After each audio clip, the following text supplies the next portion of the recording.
بسم اللہ الرحمن الرحیم والحمد للہ رب العالمین والصلاة والسلام علی سید المرسلین وعلی آلہ وصحبہ اجمعین، اما بعد۔ محترم ناظرین کرام، احکام دین کا پروگرام لے کر آیا ہوں، آپ کے سوالوں کے جواب کتاب و سنت کی روشنی میں دینا چاہتا ہوں۔ تو آئیے آج ایک نیا سوال شروع کرنے سے پہلے میں ایک پرانے سوال کی طرف آتا ہوں، جس میں پوچھا گیا تھا کہ اگر باپ یا بیٹے میں سے کسی کی کمائی حرام کی آتی ہو تو اس کے مقابل میں سامنے والے کو، یعنی باپ کو اگر بیٹے کی کمائی غلط ہے یا بیٹے کو اگر باپ کی کمائی غلط راستے سے آتی ہے تو کیسا کرنا چاہیے اور کیا استعمال کرنا چاہیے کہ نہیں، اور اس سلسلے میں کیا موقف اختیار کرنا چاہیے۔ ہم نے بتایا تھا کہ موقف یہ کہ آپ سمجھائیے، اور بقیہ استعمال کے بارے میں ہم مزید تفصیل نہیں دے سکے تھے، لیکن آج ہم انہیں بیان کریں گے۔ تو حقیقت یہ ہے کہ ہمیں سب سے پہلے کسی بھی غلط کرنے والے کو سمجھانے کی ضرورت ہے، باز رکھنے کی ضرورت ہے کہ اس سے رک جائے۔ اللہ تعالیٰ فرماتے ہیں لعن الذین کفروا من بنی اسرائیل علی لسان داؤد وعیسی بن مریم ذلک بما عصوا وکانوا یعتدون کانوا لا یتناہون عن منکر فعلوہ لبئس ما کانوا یفعلون۔ اللہ تعالیٰ نے فرمایا ہے، یہ سورہ مائدہ کی آیت نمبر 78 میں ہے، کہ ان لوگوں کو لعنت کی گئی بنی اسرائیل کے لوگوں میں سے جنہوں نے کفر کیا ہے داؤد علیہ السلام کی زبان پر، اور اسی طرح سے عیسیٰ ابن مریم کی زبان پر، یعنی ان لوگوں نے لعنت بھیجی ہے۔ وہ کیوں؟ بما عصوا وکانوا یعتدون، یہ ان کی نافرمانیوں کی بنیاد پر اور وہ حد سے تجاوز کر دینے کی بنیاد پر۔ اور کہا کانوا لا یتناہون عن منکر فعلوہ، ایک برائی ان کی یہ بھی تھی کہ جو برا کام کرتے تھے اسے روکا جاتا تھا تو اس سے باز نہیں آتے تھے۔ لبئس ما کانوا یفعلون، تو یہ برا ہی کام کرتے تھے۔ تو گویا کہ ایسے لوگ جو کہ برائی کا کام کرتے ہوں اور اس سے باز نہ آتے ہوں، ظلم و اعتداء سے کام لیتے ہوں، ان کو سمجھانا چاہیے، اور سمجھانے کے باوجود بھی نہیں مانتے ہیں تو یہ غلط کار ہیں اور یہ برا عمل کر رہے ہیں۔ لہذا اسی صورت میں سمجھانا ایک ذمہ داری ہوتی ہے، اور اسی کو شریعت کا قاعدہ امر بالمعروف اور نہی عن المنکر کا قاعدہ بتایا جاتا ہے کہ اچھائی کا حکم دو اور منکر سے روکو، بری چیز سے روکو۔ اور اگر یہ نہ پایا جائے تو معاشرہ برباد ہو جاتا ہے، ہر کوئی اپنے منمانی کرتا ہے، کوئی ٹوکنے والا نہیں رہ جاتا ہے، نہ کوئی اچھائی کی طرف ہدایت دینے والا رہ جاتا ہے۔ لہذا منع کرنا ایک ضروری ہے۔ تو اور یہ بھی یاد رکھنا چاہیے کہ دین تو خیر خواہی کا نام، ہر انسان دوسرے کے ساتھ خیر خواہ ہوتا ہے۔ حدیث میں آیا ہے الدین والنصیحہ، قالوا لمن یا رسول اللہ، قال للہ ولکتابہ ولرسولہ ولائمۃ المسلمین وعامتہم۔ تو دین خیر خواہی کا نام ہے۔ لوگ کس کے ساتھ خیر خواہی؟ تو اللہ کے ساتھ، اللہ کی کتاب کے ساتھ، اللہ کے رسول کے ساتھ، مسلمانوں کے اماموں اور سرداروں کے ساتھ اور عام مسلمانوں کے ساتھ۔ تو خیر خواہ سب کا ہونا چاہیے۔ اس خیر خواہی میں سے یہ بھی ایک خیر خواہی ہی ہے کہ وہ کوئی غلط راستے پہ جاتا ہے تو اس کو آپ روکیے، اس کو روکیے۔ اور اسی طرح سے حدیث میں آیا ہوا ہے من رأى منکم منکرا فلیغیرہ بیدہ فإن لم یستطع فبلسانہ فإن لم یستطع فبقلبہ وذلک اضعف الایمان۔ اگر تم میں سے کوئی انسان کوئی غلط کام کرنے والے کو دیکھتا ہے، غلط کرتا ہے وہ، تو چاہیے کہ اسے اپنے ہاتھ سے روکے، یعنی اس کو منع کرے، اس کو باز لے آ جائے، وہاں اس کا تعاون نہیں کرے، کچھ بھی کرے جس میں اس کے جسم کے اعضاء کا دخل اس کے روکنے میں۔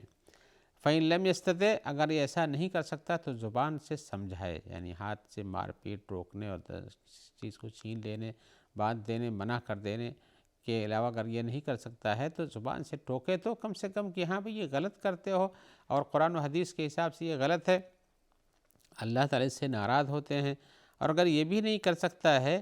تو اپنے دل سے اس کام کو برا جانے، اس کام کو برا جاننا بھی ایک کام ہے، اس لیے کہ نہیں برا جانے گا تو بالکل اس کا تعاون بھی کرے گا، بجائے اس کے کہ روکے، اس کا تعاون کرے گا، اس کی تعریف کرے گا، اس کے ساتھ مل کر رہے گا، لیکن برا جانے گا تو دور تو رہے گا۔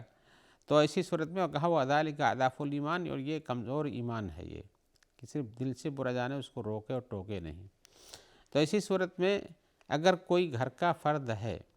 باپ ہو یا بیٹا ہو یا بھائی ہو یا رشتہ دار ایسا جو آپ کا ہے، آپ اس کو غلط کام کرتے دیکھتے ہیں تو آپ اس کو روکنے کی کوشش کیجئے اور اس کو اس پر روکنے کی کوشش کیجئے، اور زیادہ اچھا یہ ہے کہ آپ اس کام پہ روکنے کے بجائے یعنی اس کی طرفداری نہ کریں، روکنے کی کوشش کیجیے اور جتنا ممکن اتنا کوشش کیجیے، اس لیے کہ غلط چیزوں کو کما کر کے آپ تک پہنچائے گا تو آپ کا نقصان بھی اس میں ہے۔ اب آپ سوچتے ہوں گے کہ آپ کا نقصان کیا، کمائی وہ کرتا ہے، گناہ وہ اٹھائے گا، تو یہ بات صحیح ہے کہ وہ کمائی کرتا ہے اور گناہ اٹھائے گا، اس کے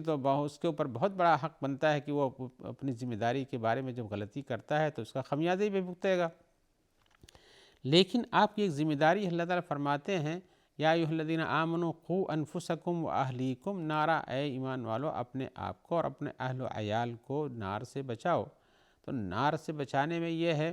کہ آپ کے اہل و عیال میں آپ کے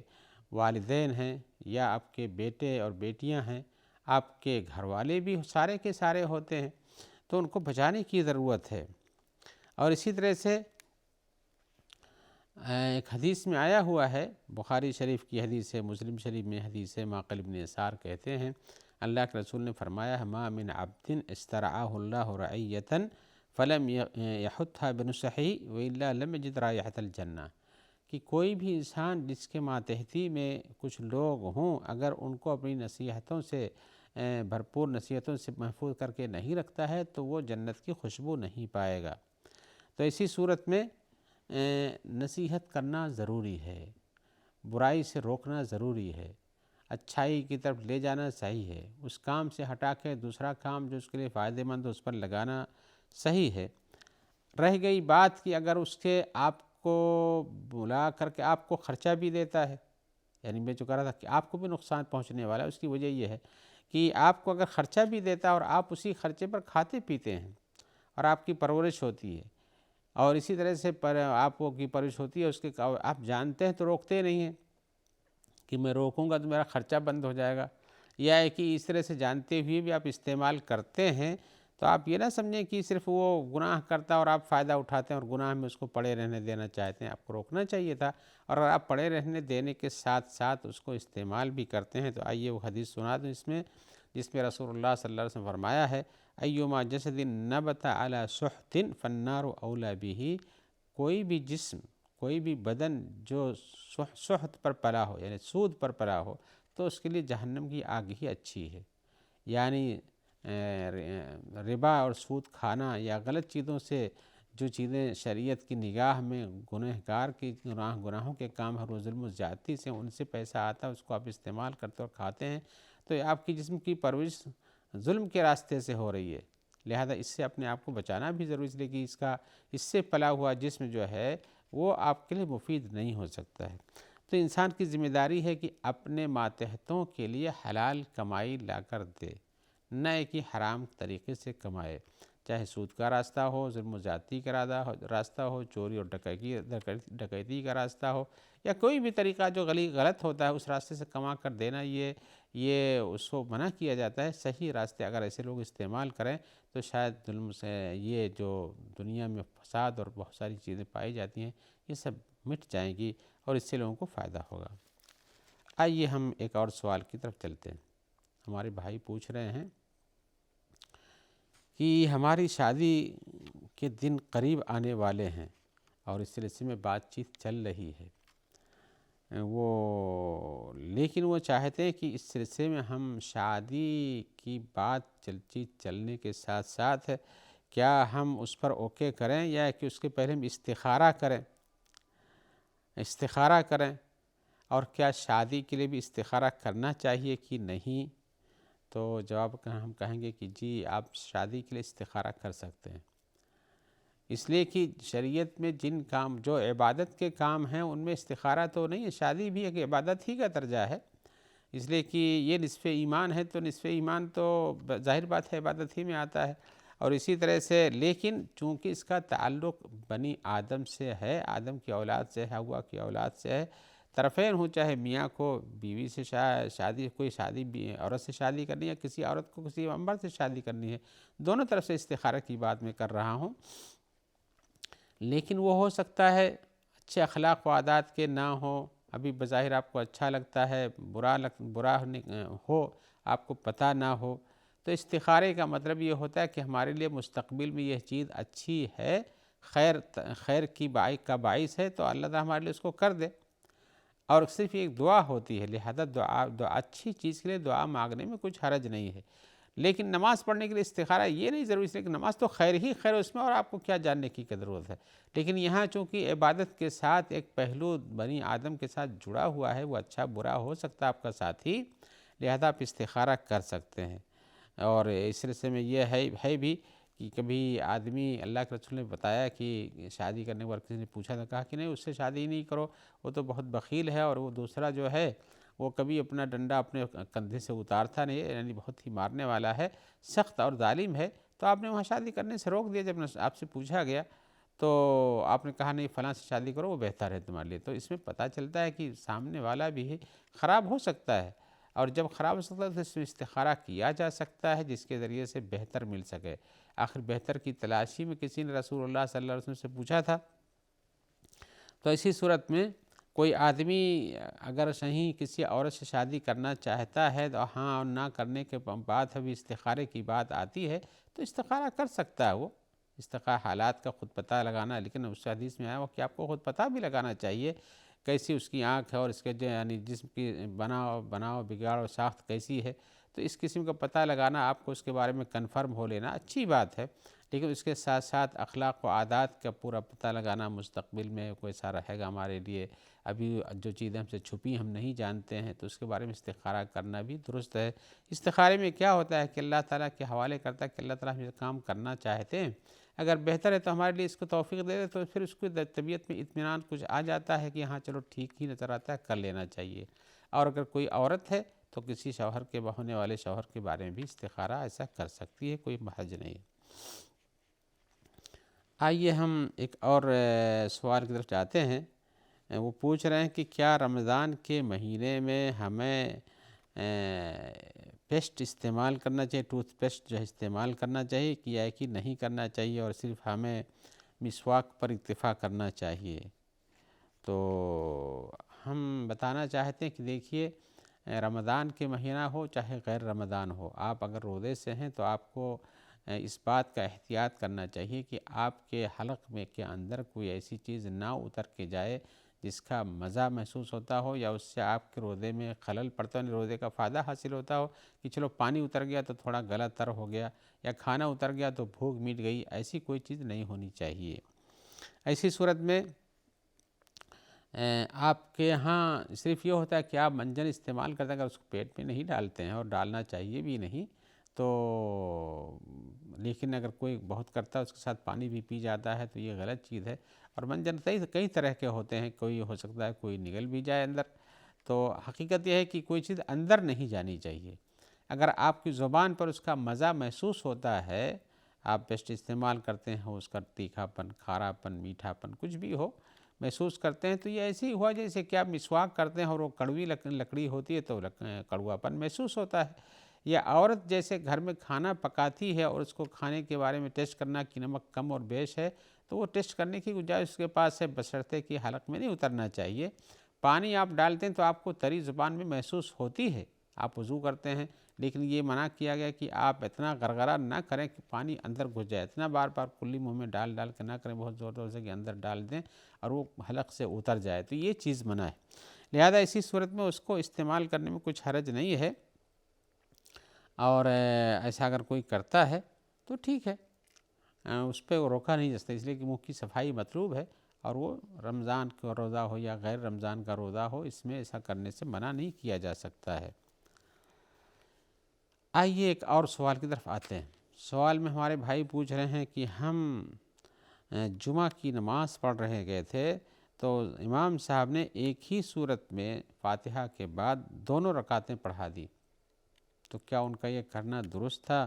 یا کہ ہر رکعت کے لیے الگ الگ صورت ہونی چاہیے؟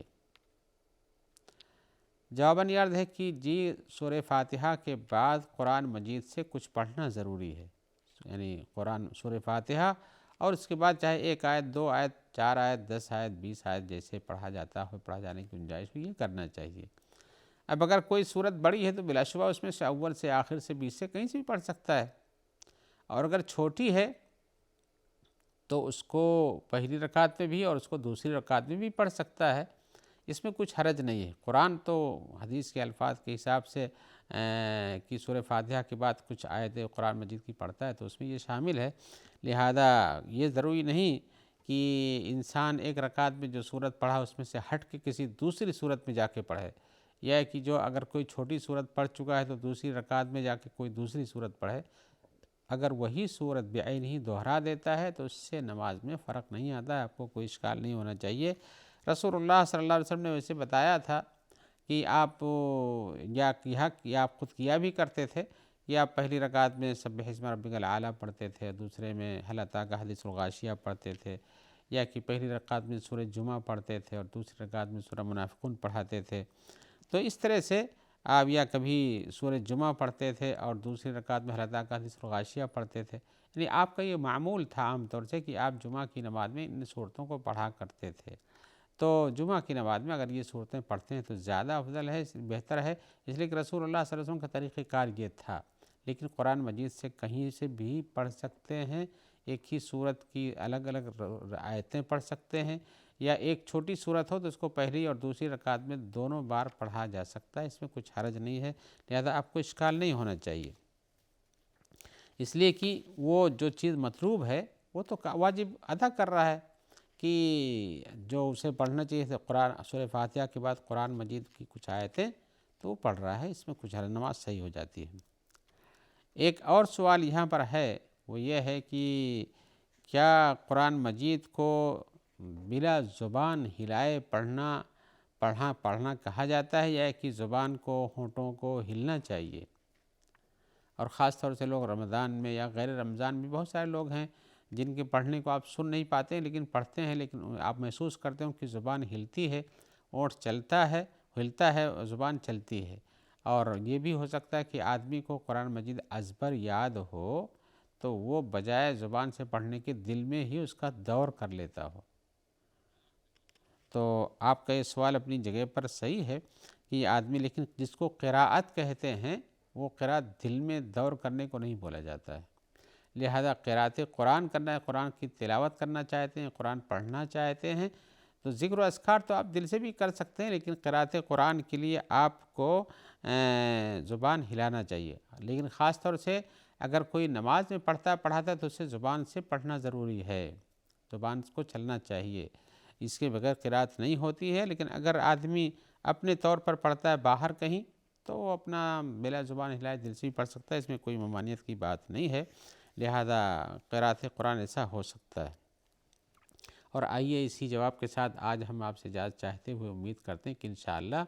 آپ سے جلد ملاقات ہوگی۔ آپ کے سوالات ہوں گے، ہماری جانب سے ان کے جواب کتاب و سنت کی روشنی میں دیے جائیں گے۔ اللہ تعالی ہمیں اس کی ہمیشہ توفیق دیتا رہے، اور آپ کو توفیق دے کہ ان سنی ہوئی باتوں پر اور دیکھی ہوئی پروگراموں پر آپ عمل کرتے رہیں، اپنے ساتھیوں کو بتائیں، اور جو لوگ آپ تک اس پروگرام کے پہنچانے میں مددگار ثابت ہوتے ہیں، اللہ تعالیٰ ان سب کو جزائے خیر دے اور ان کے نامہ اعمال میں اس کو بہتر طور پر لکھے۔